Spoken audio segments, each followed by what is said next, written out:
The first thing I want to do is to ask everybody to give a huge round of applause to Super Chai. Thank you, thank you. Thank you. True very kindly donated free Wi-Fi for the whole event, which obviously is probably about the single most important thing that we have here. So thank you so much for that. Thank you. Now, it's obviously clear as well that, technology is one of the key factors in driving education. And with increased access to the internet through mobile devices, we have the first chance in history of really creating education equality. Talking to you now about the power of connectivity, please welcome CEO of True and Vice Chair of our strategic partner, the CP Group, Supajai Kleeravanant. Supajai. Thank you. Thank you, David. Thank you, Kate. Well, I think it has been a long, long day for everyone here. So may I just say again, hello, all the participants of One Young World. How are you now? You still full with energy? That's great, that's great. That's the level of energy you have to keep. I'm going to talk about true connectivities, but I might disappoint some of you that, it's going to be a technology kind of sessions and how technology is going to save the world. But this is not going to be that. I am, again, the CEO of one of the telecom operators in Thailand. I entered the industry in year 1993. So now you can guess how old I am. People knows me as, one of the leaders in developing the infrastructure of telecommunication in Thailand. When I start my career, the first thing that the government says is that please build out the fixed line phone so that in Thailand we can fulfill the development plan number 10. That is to make the penetration of fixed line per household up to 10%. So every 100 households, you will have 10 fixed lines. That was the time when we think that the infrastructure, communication infrastructure, gonna help the country become more competitive. And then 10 years after that, we have rolled out the fixed lines. We have cover, say, 25% of the households with 2 and 3 others operators. Then the governments, including the World Economic Forum, start saying that that's not sufficient. We have to enter into the age of so-called access availability. So ability is to get on into the internet, the age where people have to learn what's so-called computer literacies, so people can actually utilize internet. And that's again, we have been addressing the so-called a digital divide. So if we cannot get this access to enough people and to enough households, then we will see, the world moving apart. The countries that are more penetrated, with internet and computer literacies, gonna actually split apart from the countries that are underdeveloped. So the digital divide will actually make the gap even bigger between the world society. Now, 10 years after, so it's now 20 years, people are talking about so-called connectivities. Connectivities. And we are talking about, everyone, the most important tools that we need to have. Can anyone tell me what is it? What is the most important tools for you today? Mobile phone, right? Mobile phone. So it's going to connect everyone together, and people are predicting that there will be the number of sensors or the machine-to-machine sensors that are linked to the network going to exceed the world population in the next 5 years. So imagine what kind of amount of information is going to be accumulated. And so people start talking about big data. Big data. But it seems like no people actually is talking about the digital divide anymore. And we're talking about big data. Once I asked one of the experts in big data, so what about big data? All this tremendous data, what is it for? And then the answer is that upselling and cross-selling, Kun Subashai. Upselling and cross-selling. If we have big data, we can predict the behaviors of the people. We can predict the behavior of the market by segment and even by individuals. But again, over this 20-year span, have the gaps between the societies of the world and differences being narrowed down? With all this evolution and development and penetrations of fixed and mobile network, do we see the gaps of the societies narrowing down? Or in fact, is it getting bigger and bigger? I come from the industry where speed is everything, where connectivity is everything. And now that we all connected, can we really narrow this gap? Or the speed that we are going and the more connectivities that we are having are driving us apart and apart? What do you think? With internet and computer literacies, gonna actually split apart from the countries that are underdeveloped. So the digital divide will actually make the gap even bigger between the world society.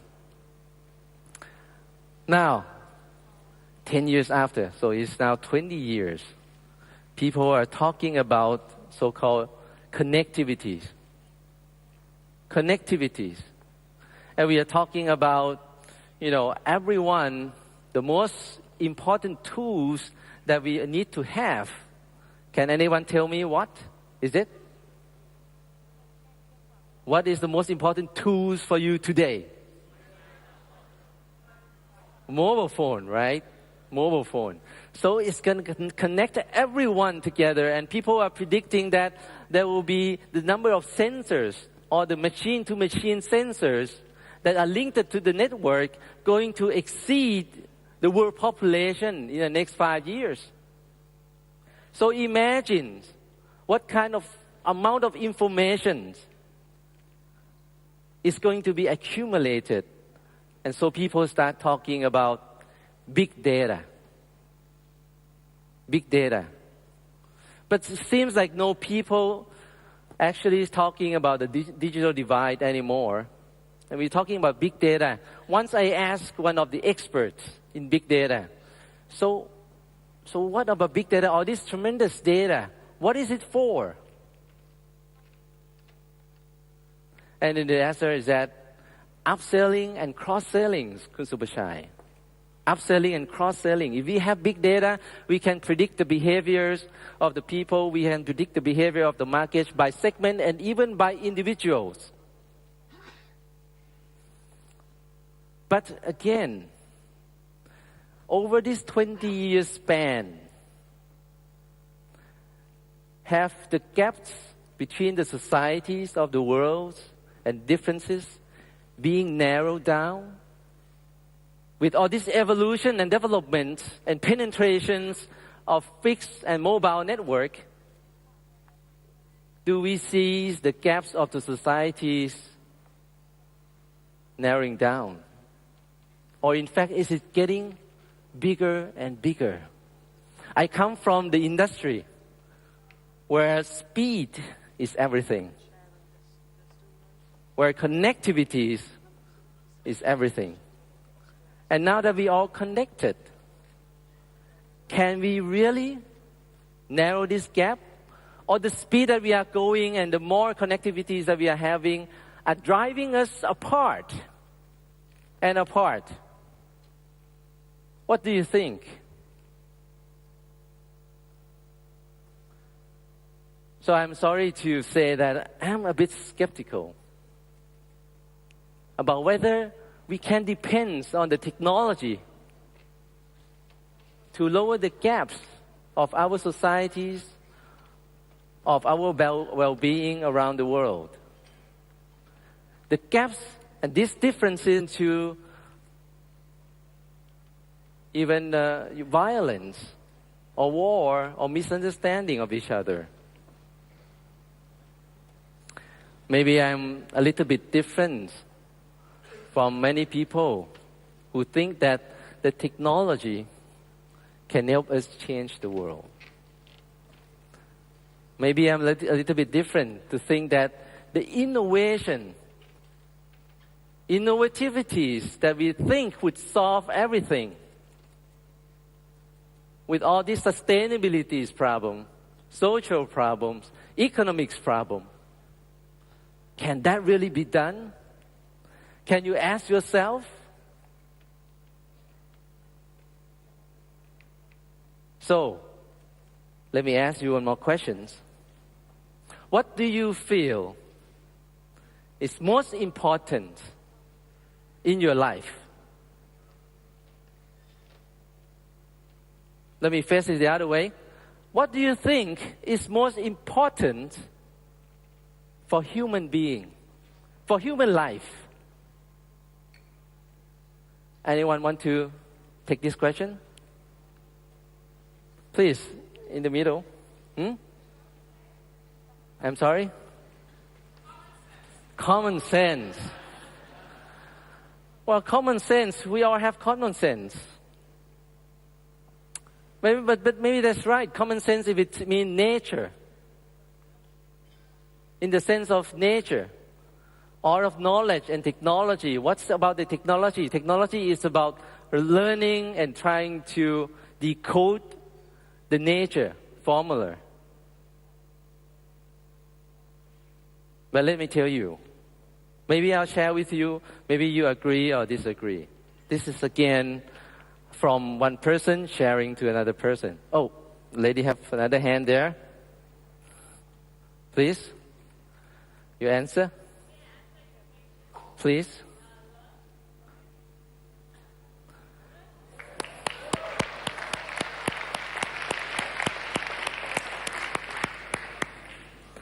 Maybe the way to solve all these problems we are addressing at One Young World is right beneath your nose. It's the answer maybe is not too far away. It's not outside.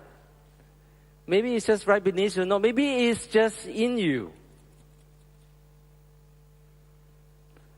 A word love seems a little bit romantic. Maybe the word heart. What about heart?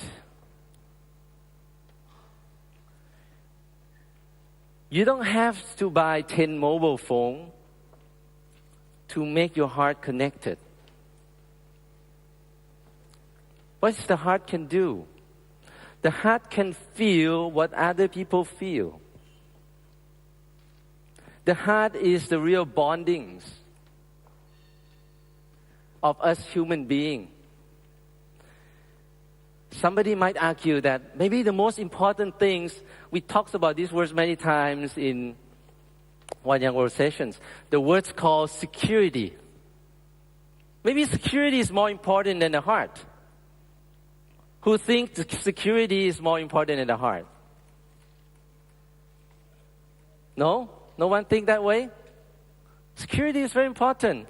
That's the whole thing. That's what actually matters. We want security. We cannot stand it when there are differences.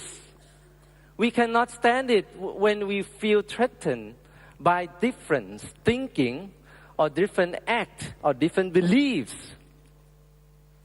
Maybe it's the security that we want more than anything else.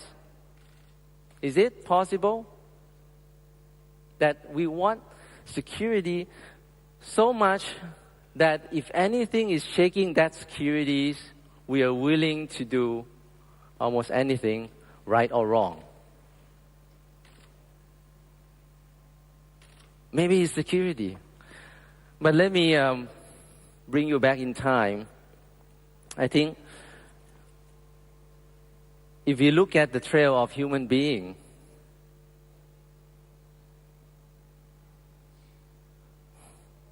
the evidence that we gather is always the tombs when people die. And there are flowers, and there are things, and there are bones left for us to see. In fact, the security is very crucial and very important for individual, for family, for community, for country. We are fighting each other because of only one word: security and stability. This one word create a lot of issues around the world. Even our thought, our thought intersect each other and we feel threatened by other people's thought. What do we feel? We start to feel fear. Right? We start to feel fear. And what's next from fear? The next from fear is we start to dislike and discomfort. Because we have wrapped ourselves with comfort, with dreams that bring us off the ground. Talking about dreams, is that also important? Security, heart, dream. Which is more important?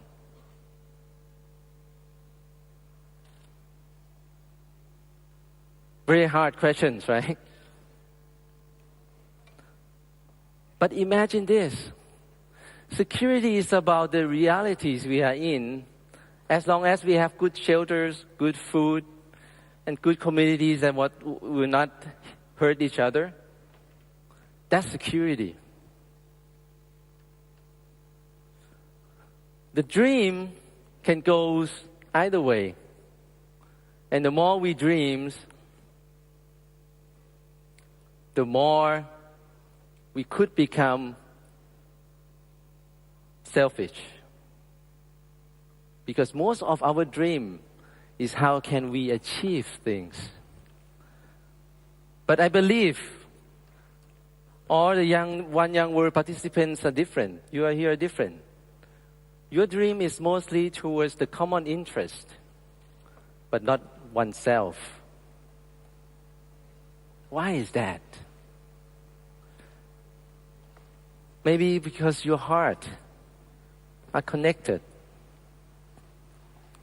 The compassions that you have, the only nature built in your DNA know that the way to build security, the way to build sustain security for your life and for your family and for your communities and for your countries is through the connections of heart.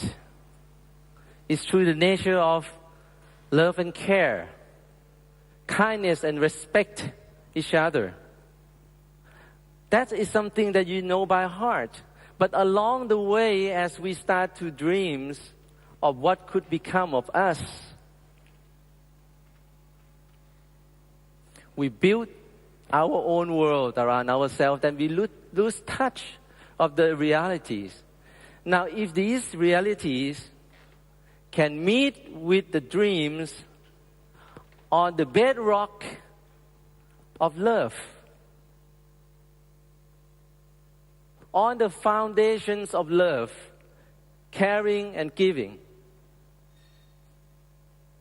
then great things will happen. You don't need mobile phone. You don't need internet to connect with your heart. Now just look inside. If you look deep enough, then you find that this is the best communication, best connectivities. Now, may I ask you to step outside, looking at the point of view where I'll say, from the space back down to the earth.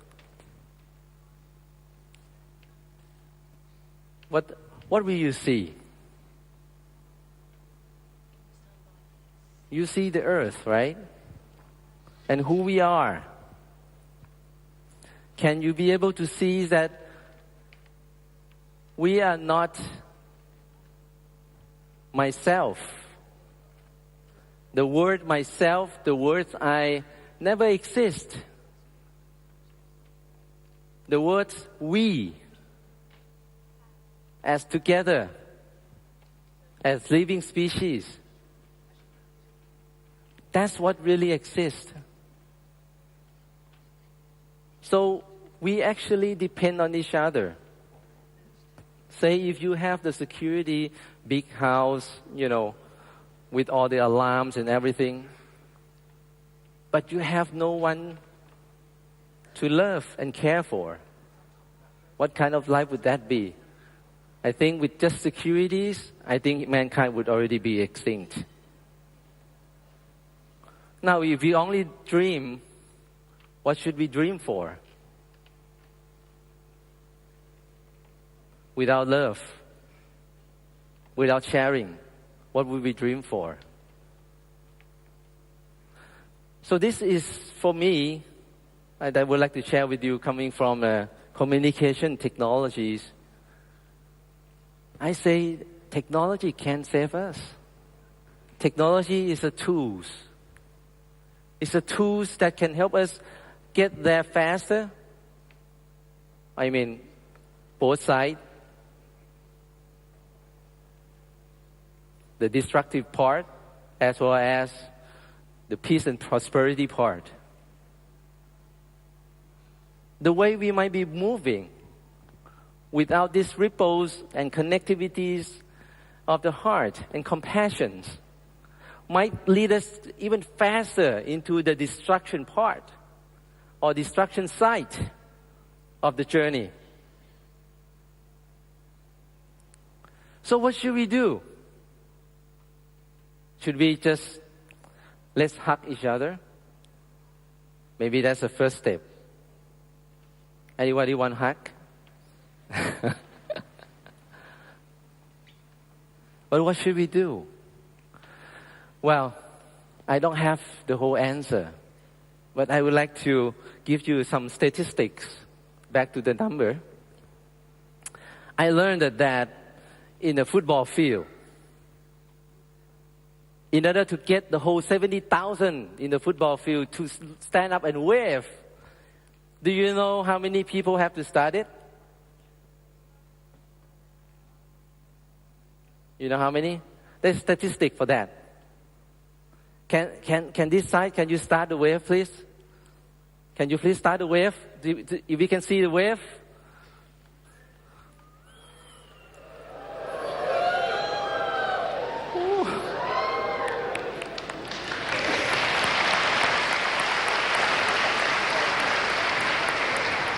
Well, according to my calculation, I think it's about 7 people who start to stand up first.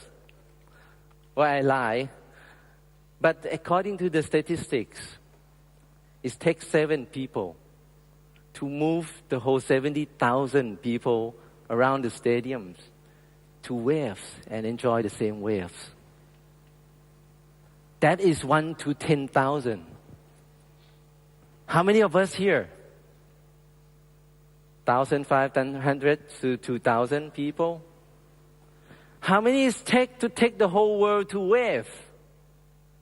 We have 7 billions, right?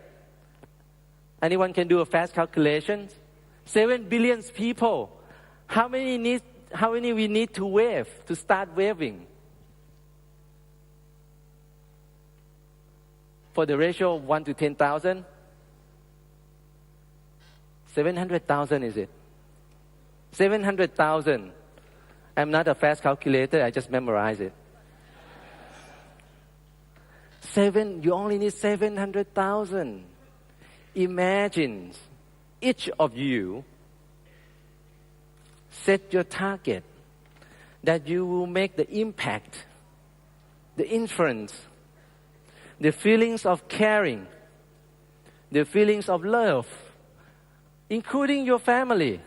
Doesn't have to be an outsider. Say if you targeted to make an impact of the heart of, say, 100 people along your lifelong journey. Just 100 people. Can you? Can you?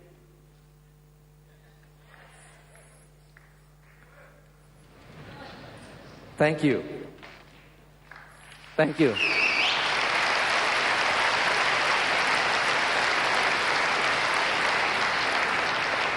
Upon 2,000 of you, for 100 people, if you can make that ripples, it's going to be multiplied into 200,000. And that 200,000 would just only take one-to-one multiplications to get to 700,000. You all can make the impact. You don't have to wait for the government. You don't have to wait for the private sectors. Wherever you are, whether you are working for the public sectors, for the government, for the private sectors, you can make the impact, right even from your home. Just 100 people in your lifelong journey, including your children. Can you do that? Yes.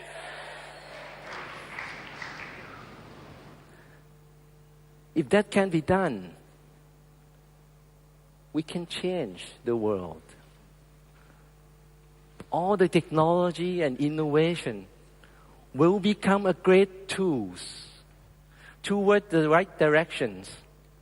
And we can write the new history. And that is because if you step out yourself into the space, you will see that we are one. And that's why I love so much for this summit's names. And that's because we are one young world. Thank you. Thank you. Thank you.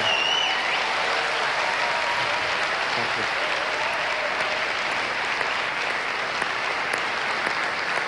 Super Chai, thank you so much. Thank you. Thank you so much. That couldn't be